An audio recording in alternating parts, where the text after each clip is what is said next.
ব্রহ্মজ্ঞান না, কোনো আধ্যাত্মিক জ্ঞানের কথা নয়। এটা হচ্ছে শীর্ষেন্দু মুখোপাধ্যায়ের মজার একটি গল্প, ব্রহ্মজ্ঞান। চলুন শুনি গল্পটি। উদ্ভব বাবাজি সকালবেলা উঠে প্রাতক ইত্যাদি জপ তপ এবং চা আর বিস্কুট দিয়ে পালন করার পর দুহাতের আঙ্গুলে লম্বা কাঁচা পাকা দাঁড়িয়ে আঁচড়াতে আঁচড়াতে বললেন, ওরে নেতাই, আমার যে ডাক এসেছে রে। নেতাই উঠোনের উত্তর কোণে তার সাদা গরুটার দুধ দোয়াচ্ছিল। কথাটা শুনে শশব্যস্তে বালতি হাতে উঠে পড়ে ভারী দুশ্চিন্তার গলায় বলল, সে কি বাবাজি, আপনি তো তাড়াতাড়ি পরলোকে পাড়ি দিলে, আমাদের মতো পাপি তাপির হবেটা কি? উদ্ভব বাবাজি একটু গরম হয়ে বলে উঠলেন, পরলোকে পাড়ি দেওয়ার কথা বললুম না কিরা হাম্মক, আমি যে ভক্তদের আর্তনাদ শুনতে পাচ্ছি। কাথর গলায় ডাকছে, বাবাজি তোমার বিহনে আর তো প্রাণ রক্ষে হয় না। গাছে মর্তমান কলার কাঁধি ঝুলছে, আম পেকেছে, জাম পেকেছে, কাঁঠালও পাকলো বলে তোমাকে ভোগ না দিয়ে আমরা যে সেসব মুখে তুলতে পারছি না বাবা। তা কি করি বল, ভক্তদের আকুল ডাক তো আর ফেলতে পারি না। আগে ডাকটা আসছে কোত্থেকে বাবাজি? কাল ধ্যানে বসেই দেখতে পেলাম ডাকটা আসছে ডালখোলা থেকে। কালকের দিনটা যাত্রার পক্ষে শুভ নয়, তবু পরশু সকালেই রওনা হয়ে পড়ব। তাই ভাবছি যাওয়ার আগে তোকে ব্রহ্মজ্ঞানটা দিয়ে যায়। নেতাইয়ের চোখ কপালে। বলেন কি বাবাজি, ব্রহ্মজ্ঞান দিয়ে ফেলবেন? দিয়ে ফেলি, আর কবে আসা হয় না হয়। ডালখোলায় গেলুম, তা বলে সেখানেই বসে থাকলে হবে না। আমার অগণিত ভক্ত চারিদিক থেকে দূর দূরান্ত থেকে ডাকাডাকি করছে। শৈলেনের এক ভক্ত তো সেই কবে থেকে আমার জন্য সোনার খড়ম তৈরি করে হাপিত্তেশ করে বসে আছে। গিয়ে হাজির হলেই অগ্রু দেওয়া জলে পা ধুয়ে সোনার খড়ম পরিয়ে দেবে।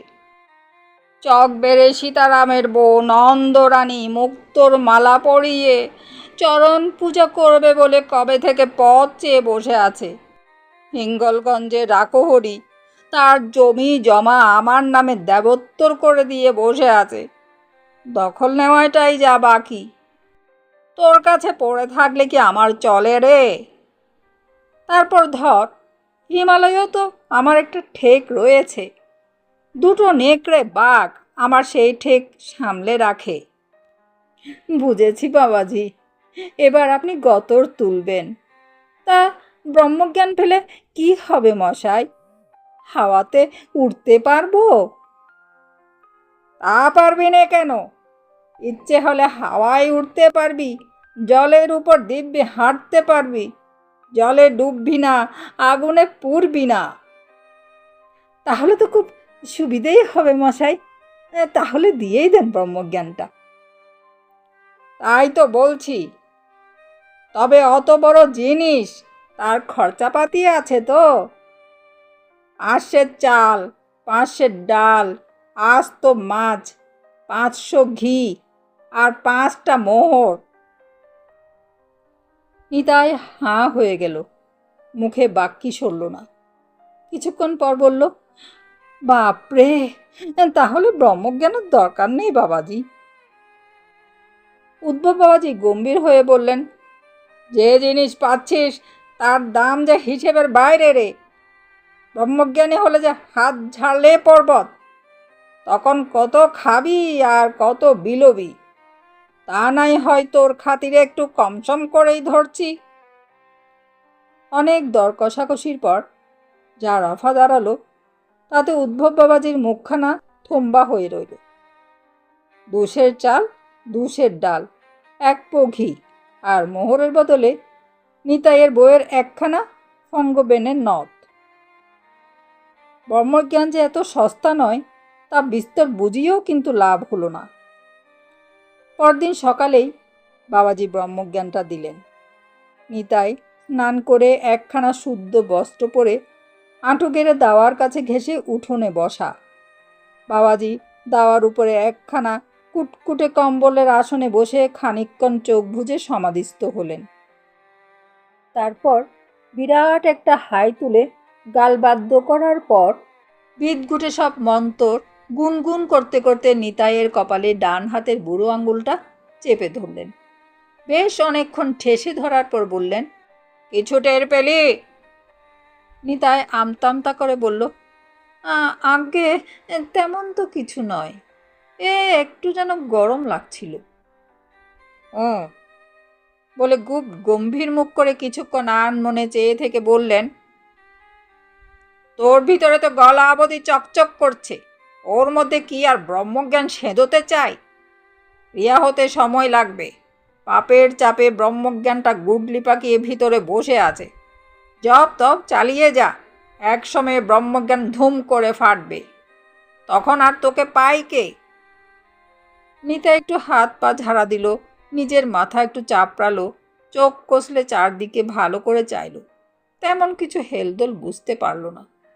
বলল, বাবাজি, ব্রহ্মজ্ঞানটা কবে নাগাদ ফাটবে বলে আপনার মনে হয়? ওর কি আর ঠিক আছে? কালও ফাটতে পারে, আবার 2-4 মাস কি 2-4 বছরও লেগে যেতে পারে। তবে ও হলো মোক্ষম জিনিস, একবার যখন ছুঁচ হয়ে ঢুকেছে তখন ফাল হয়ে বেরোবেই। দ্বিপ্রহরে আহারাদি ও বিশ্রামের পর উদ্ভব বাবাজি ডালখোলা রওনা হয়ে গেলেন। নিতাইয়ের বউ সরস্বতী বলল, ব্রহ্মজ্ঞান না ছাই, তোমাকে তো সেই চোরের মতেই দেখাচ্ছে। মিছিমিছি আমার নথটা গেল, 5 রতি সোনা ছিল ওতে। নিতাইয়েরও মনটা একটু কিন্তু কিন্তু করছিল। ব্রহ্মজ্ঞান বলে কথা, সেটা ভিতরে ঢুকলে তো আর কিছু না হোক, কাঁপুনি দিয়ে জ্বর তো আসবে, বা ভেদ বমি, কি পিত্তশূলের ব্যথা হোক, কিছু তো একটা হবে। তা তো হচ্ছে না। তারণ গাঙ্গুলির বাড়িতে নতুন জামাই এসেছে অষ্টমঙ্গলায়। যে সে জামাই নয়, রীতিমতো মালদার মানুষ। হাতে হিরে, মুক্ত আর পান্নার আংটি, গলায় 3 ভরি সোনার চেন, দামি ঘড়ি, এসেই খুব টাকা ওড়াচ্ছে। 3 শালিকে 3খানা বেনারসি, শাশুড়িকে গরদ, শ্বশুরকে মুগার পাঞ্জাবি আর কাঁচি ধুতি, শালাকে প্যান্ট আর শার্ট, সবাই ধন্যি ধন্যি করছে। নিতাই জামাইটিকে দেগে রেগেছিল, গতকালই হয়ে যেত, শুধু ওই ব্রহ্মজ্ঞানের ফেরে পড়ে হয়নি। নতুন বর বউয়ের ঘরে নিশুত রাতে গিয়ে সুবিধে নেই, তার বকম অনেক রাত অবধি চলে। তাই নিতাই রাত 2টো অবধি মরার মতো ঘুমোলো। তারপর যন্ত্রপাতির থলিটা নিয়ে বিষয়কর্মে বেরিয়ে পড়ল। তাদের সমাজে নিতাইয়ের তেমন নাম ডাক নেই। লোকে আড়ালে বলে, নিতাই এখনো দুধের শিশু, আর ভাঙেনি। কথাটা মিথ্যেও নয়। বড় গোছের দাও সে আজ অবধি মারতে পারেনি, তবে কোনো রকমে খাওয়া পড়াটা জ্বালিয়ে নেই, এ আর কি। সমস্যা হলো, নতুন বড় বউ তো ঘুমোবে দেরিতে, কিন্তু গাঙ্গুলি খুড়োর আবার ব্রাহ্ম মুহূর্তে শয্যা ত্যাগের অভ্যাস। কাজেই একেবারে ঘড়ি ধরে মাঝখানে সময়ের ফাঁকটুকুতে কাজ হাসিল করতে হবে। তারণ গাঙ্গুলির বাড়িখানা দিব্যি, উঁচু দেওয়াল দেওয়া ঘেরা, মাঝখানে বড় উঠোন, তার চারদিকে 4টে দালান, বাগান টাগান আছে। আজ শেষ রাতে একটু কুয়াশাও পড়েছে, জমাটি শীত। গাছ বেয়ে দেওয়াল টপকে নিতাই বাড়ির হাতায় ঢুকে পড়ল। থলিখানা ঝোপের আড়ালে নামিয়ে শিক কাটার যন্ত্র আর প্লায়ার নিয়ে ঘুটি ঘুটি এগোতে লাগলো। বাড়ির হাল হদিস তার মুখস্থ। বরাতে দুর্গতি লেখা না থাকলে আজ কপাল খোলার কথা। মেয়ে জামাইয়ের ঘরের পিছন দিকটায় পৌঁছে সবে জানালার পাল্লার খিলে হাত বাড়িয়েছে, আর ঠিক সে সময়ে কি আশ্চর্য, পাল্লাটা সরাক করে খুলে গেল। থতমত খেয়ে 2 পা পিছিয়ে এলো নিতাই। লক্ষণ তো ভালো ঠেকছে না, কেউ দেখে ফেললো নাকি তাকে?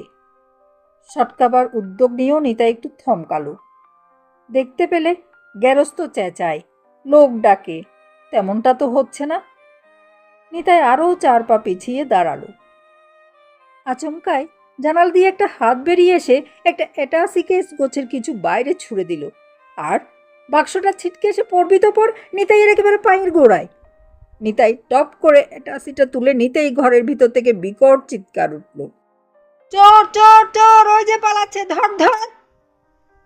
তারপরেই ভিতরে ধূপধাপ শব্দ আর বাড়ির লোকজনের চিৎকার, দরজা খোলার শব্দ আর টর্চের আলোয় ধুন্ধুমার বেঁধে গেল। নিতাই নিজের থলিখানা তুলে নিয়ে টক করে দেওয়াল ঘেঁষা আম গাছটায় উঠে দেওয়াল ডিঙ্গিয়ে এক লহমায় বাইরে লাফিয়ে পড়ল। অ্যাটাচিটা বড্ড ভারী। সরস্বতী অ্যাটাচিটা খুলে হাঁ, ও মা গো, এত গয়না আর এক গোছা নোটও যে রয়েছে গো, এক রাতে এত রোজগার, মা গো আমি কোথায় যাব? মা কালী, কার্তিক ঠাকুর বুঝি এতদিনে মুখ তুলে চাইলেন? নিতাই গ্যাল গ্যাল করে হাসছিল। না, ব্রহ্মজ্ঞানটা যেন কাজ হচ্ছে মশাই, বেশ কাজ হচ্ছে। অবশেষে নিতাই ব্রহ্মজ্ঞান লাভ করল। গল্পটি আপনাদের কেমন লাগলো প্লিজ কমেন্ট করে বলবেন, আর চ্যানেলটি সাবস্ক্রাইব না করে থাকলে সাবস্ক্রাইব করে পাশে থাকবেন। ধন্যবাদ।